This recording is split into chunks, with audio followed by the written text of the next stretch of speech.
I mean it, my brothers and sisters. I want you to listen to the wording. Listen to the wording, and then I know the Most High will give you an understanding. They come on here talking about you need to get some knowledge. You need to get this. You need to get that. I'm going to show you how wrong they are. Let's go to Genesis, the 2nd chapter. We're going to start with verse 5.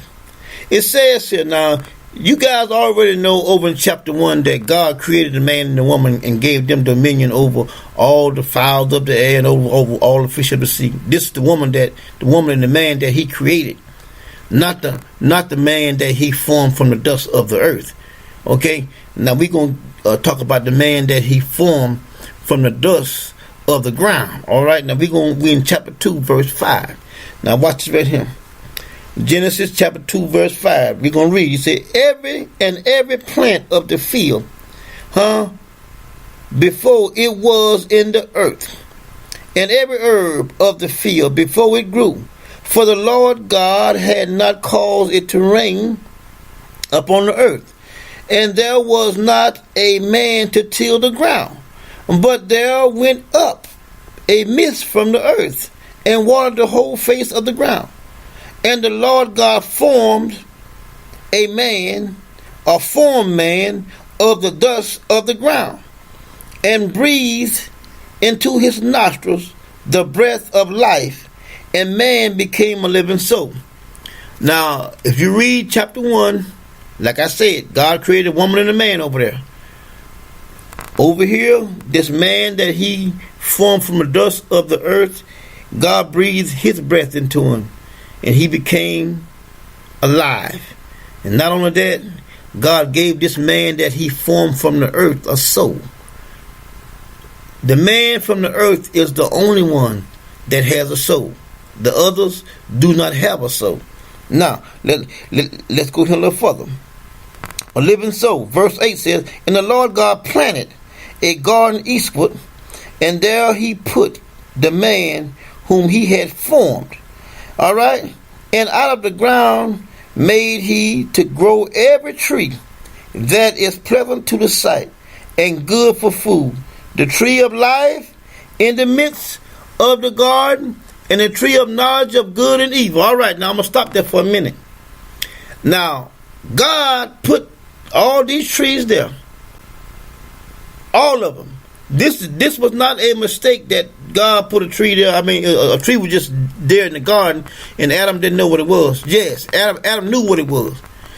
But God had said, okay, this knowledge, this tree here that has this knowledge of good and evil, I don't want you messing with it. Even though it's there in the garden, I don't want you to mess with it. Know why? Because I have given you all the information that I want you to have. I mean, if a person can just understand this part of it, they'll get the rest of it. God here is saying that I have given you all the information that I want you to have. I'm putting you in the garden with a tree that has more information on it, but I'm telling you, don't mess with it. Now, that's common sense. You know that I have told you, I have given you all that I want you to have. I don't want you to have it no more, even though it's there. I don't want you to have it. Okay, so don't mess with it.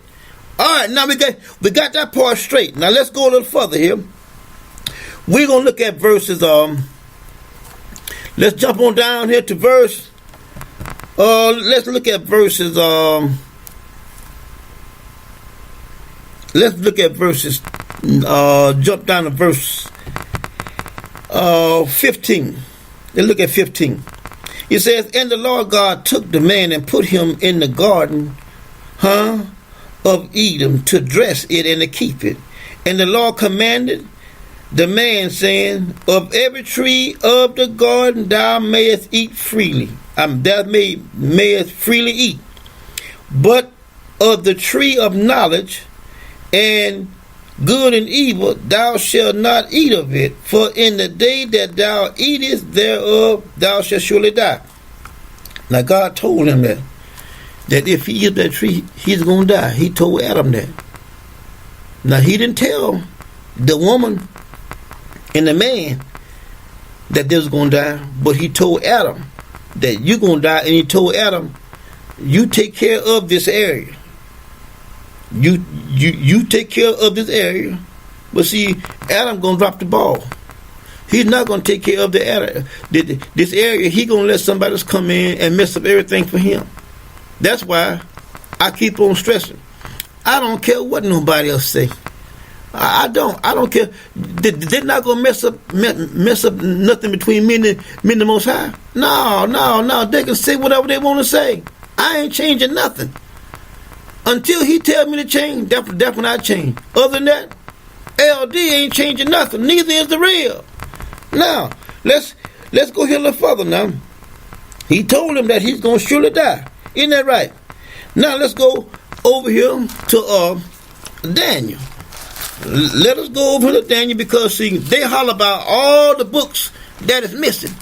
Oh, we done found these books that is missing. We done found those books that is missing. Had you read the book of Enoch? Had you read this book? Hell no, and I'm not going to read it, because the Most High have given me what He want me to have. The same way He told Adam over there, look, all this other knowledge is here. Don't mess with it. I have given you all the knowledge that I want you to have. Now, let's look at this right here. Daniel 4, verse 32. It says, and they shall drive thee from men, and thy dwelling shall be with the beasts of the field. Now, this is Nebuchadnezzar. They shall make thee to eat grass as ox, and 7 times shall pass over thee, until thou know that the Most High ruleth in the kingdom of men. End of story.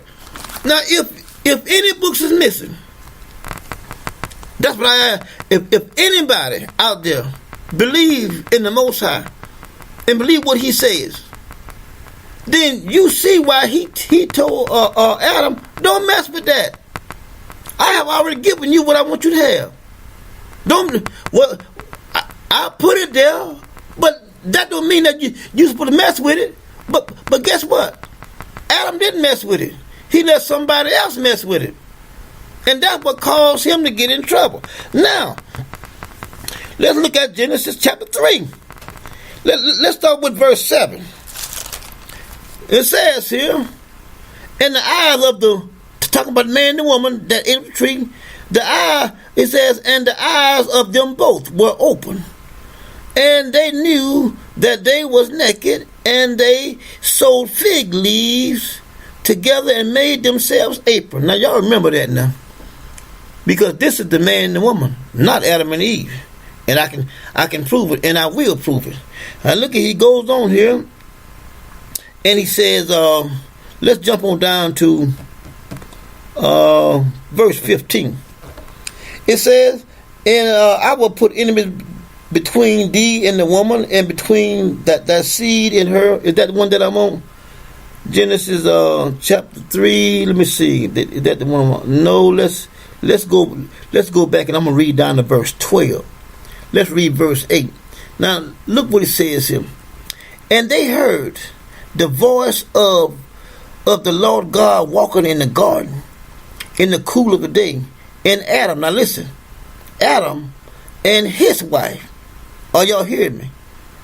Adam and his wife, not the man and the woman that their eyes were open and was naked, but Adam and his wife, hid themselves from the presence of the Lord God among the trees in the garden. And the Lord God called unto Adam and said unto him, where art thou? And he said, I heard that voice in the garden, and I was afraid, because I was naked. All right? And I hid myself. And he said, who told thee thou was naked? Now, if anyone has any sense at all, you would know that it had to be someone else in the garden besides Adam and Eve. Because the Most High said, somebody told you was naked. That was information that you should know about. This is information that you should know, you should have not known about. Because You was naked all before and you wasn't even ashamed. But now someone has told you that you are naked. That's information that you should have not known about because I kept it from you. Israel. Are y'all get what I'm saying? It's right in the pages. That's why I don't give a damn about those other books. I don't care about those other books. And they come on our page trying to show you how much knowledge they have. And that's information that the Most High does not want you to have. Just because it's there, he didn't tell you to fuck with it. Don't mess with it. It's in the garden. Don't mess with it. But Adam, he didn't mess with it, and I'm going to prove it to you. Now, let's go a little further here. He says, this is 11. He said, and he asked him, who told thee thou was naked? Hast thou eaten of the tree whereof I command thee that thou shouldest not eat? Now he's talking to Adam. But now look how the wording changed. And the man. Not Adam, the man. This is the man that chimes up now. And the man said, the woman whom thou givest me to be with me, she gave me of the tree and I did eat. Now remember, in Genesis chapter 1, God said he created man and woman in his own image. Meaning head, arms, legs, torso. That's what he's talking about. This is the universal look. When you look at yourself in the mirror, this is universal. That's the look. Now he goes on here. He talk and they talk about the serpent, and this and that. You know what I mean? But let's bypass that because we're gonna get on down here to let's jump down to verse 17. Now watch it right here. I'm gonna show you that that's not Adam.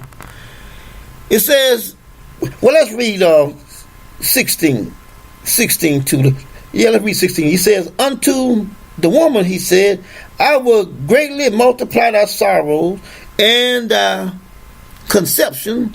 In sorrow thou shalt bring forth child, and thy desire shall be of thy husband, and he shall rule over thee.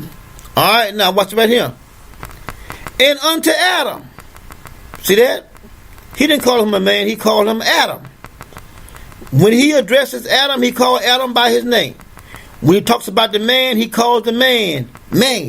Look what he said. And unto Adam he said, because thou hearken unto the voice of thy wife. Listen, listen, I'm going to read again.